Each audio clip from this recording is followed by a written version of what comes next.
Hi, folks, and welcome to Attica Armory. Now, you probably might remember a few weeks ago, there was just this big explosion on social media and even in the mainstream media about these AI-powered ammunition vending machines. Basically, I decided to just reach out to this company and see if I had any luck getting some information. And I actually just reached out to their this media department right here, info@americanrounds.com. And within just probably an hour or two, I received a response from not one, but two of the company executives. And here's what we found out.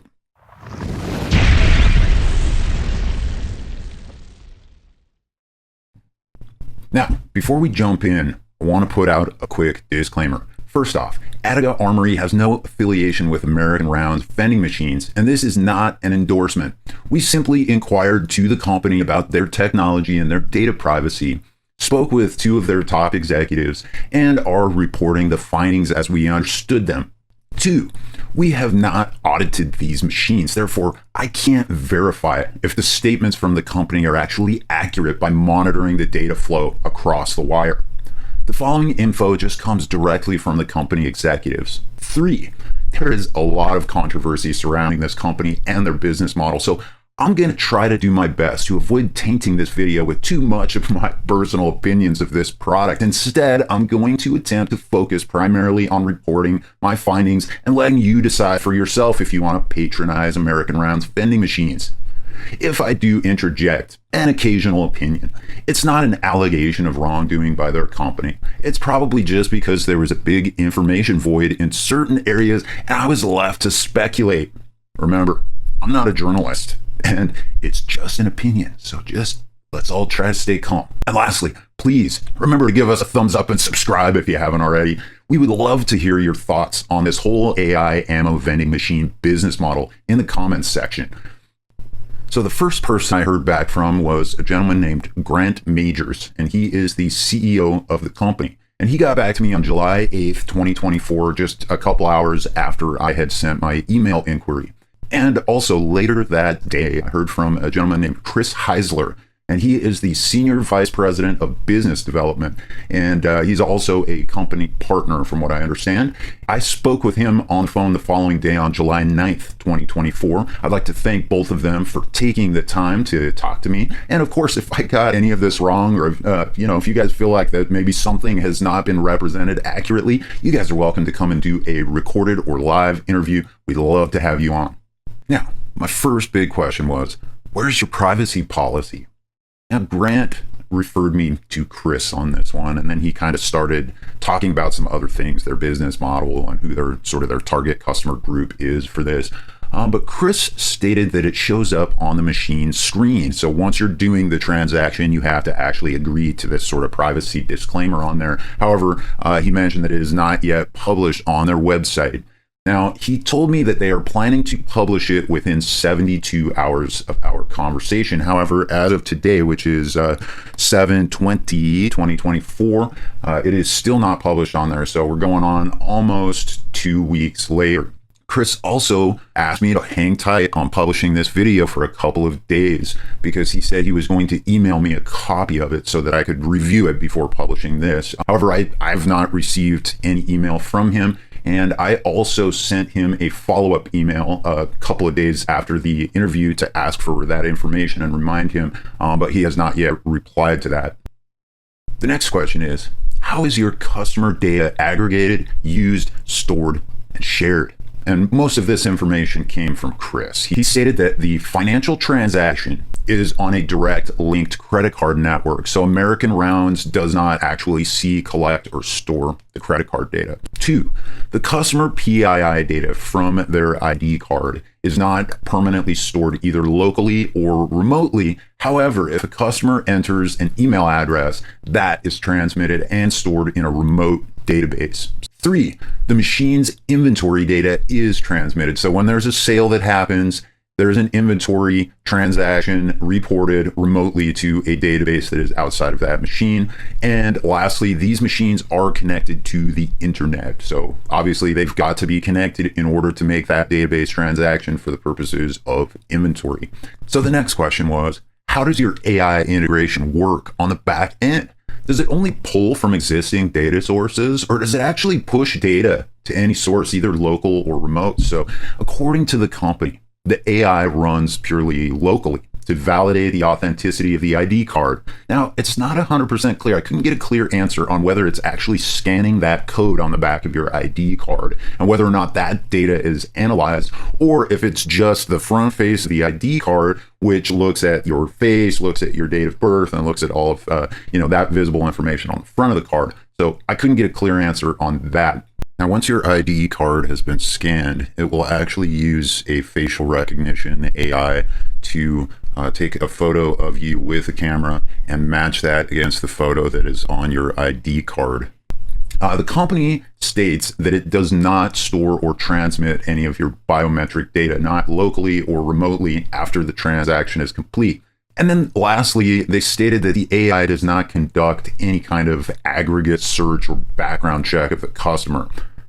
The next question I had was, which operating system and which AI machine learning platforms run on these machines? And is it open source or is it closed source proprietary code base?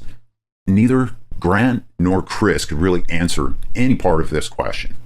I understand they're going to have probably some proprietary trade secrets that they don't want to reveal, but I mean, operating system and which AI is running on this thing, I think those are two very fair questions, which I was not able to get an answer to. So this is another thing that Chris promised to provide me an email answer to after we had our telephone interview. Unfortunately, I've still not received an answer to this or a response to my follow-up email. My next question was, who owns American Rounds and where are the owners based out of? Now, Grant Majors is the CEO of the company. He's based out of Dallas, Texas. And of course, there are other partners that are involved, including Chris. And the company is backed by private equity. Grant mentioned that the machines are made in America. However, I'm not 100% sure on how that works when semiconductors and electronic components like these tend to be made overseas. So he did mention that there might be some components that are not from here, but that the machines are put together here. So maybe that's the actual case, that they're just simply assembled here. But again, I didn't really get a very crystal clear answer on that one. So the jury's still kind of out on that. My next question for them was, where did this sizable investment resources come from? I mean, who's backing this company financially? And Grant answered that, hey, it's private equity. I can't disclose any information about the investors. I get that. It's a private company. They have the right to keep their capital infusion private. But I've got this strange, nagging curiosity about who's backing this company. This is not a cheap little startup. Okay, this isn't something that a couple of guys just cooked up in their garage on evenings and weekends. This is a large kind of multi-million-dollar investment here. It's major. We're talking research and development, prototyping, manufacturing, component supply chains, software development, back-end database and infrastructure. And then on top of that, when the whole thing goes live, there's ongoing operating costs, logistics for delivery, restocking, IT support, both on-site and remote, networking costs. So this is not a cheap product. Somebody poured millions and millions, possibly tens of millions of dollars into producing this. And I've got two company executives that don't really know what's going on the inside of this machine. So that leaves me with it just sparks my curiosity. That's all. Now that was kind of the official end of my questions, but I did continue to have a pretty lengthy conversation with Chris. Did talk about the term law-abiding citizens numerous times. I continue to kind of hear this thing. And for me, it's a little bit of a dog whistle, that whole law-abiding citizens thing, right? I mean, there's 33,000 gun control laws coast to coast in the United States of America, and you're probably violating like half a dozen of them right now without even knowing it. This term law-abiding citizens to me is a little bit strange. Like I said, kind of a dog whistle. It's sort of lost its value to me over the years, but nonetheless, I heard it multiple times, both from Grant and Chris. Now, how do you verify if someone is law-abiding?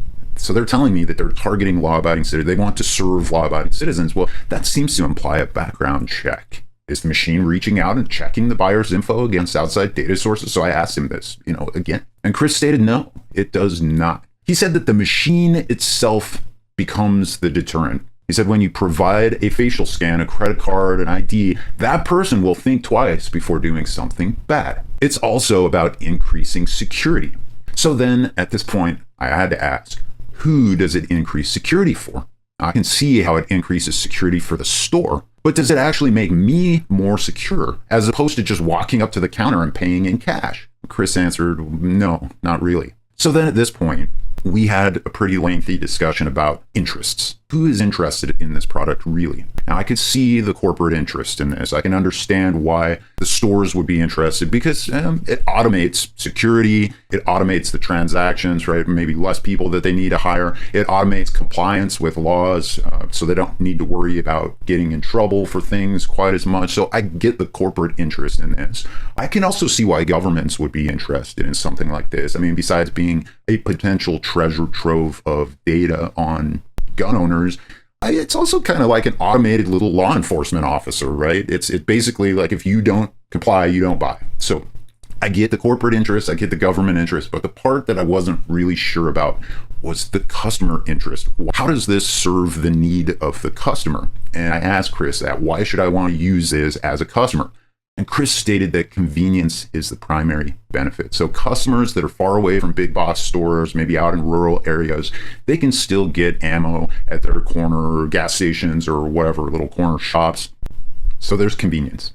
Now, Chris mentioned that they received a whole bunch of hate email over the past few weeks, ever since this sort of exploded in social media. But then conversely, Grant indicated that a lot of stores want to order these machines and that they've got a roughly 200 unit backlog right now. And actually, I believe that both of these statements are true. And it goes back to this whole question of what interests are being served here. Corporate interests versus private citizen interests. I do understand the challenges of starting a new business, and I get that they're not going to have all of their ducks in a row from the get-go. But I have to say that overall, my initial impression didn't change much after these discussions. I was still left with a lot of questions that sort of were remaining unanswered, but it certainly raised my curiosity level, and I will continue to observe this company quite closely to just see how this business evolves. And time will tell if customers grow more accepting of this new way of buying ammo, or if they're going to continue to prefer the over-the-counter transactions. I'd love to hear your thoughts on whether or not this is something that you think that you might use.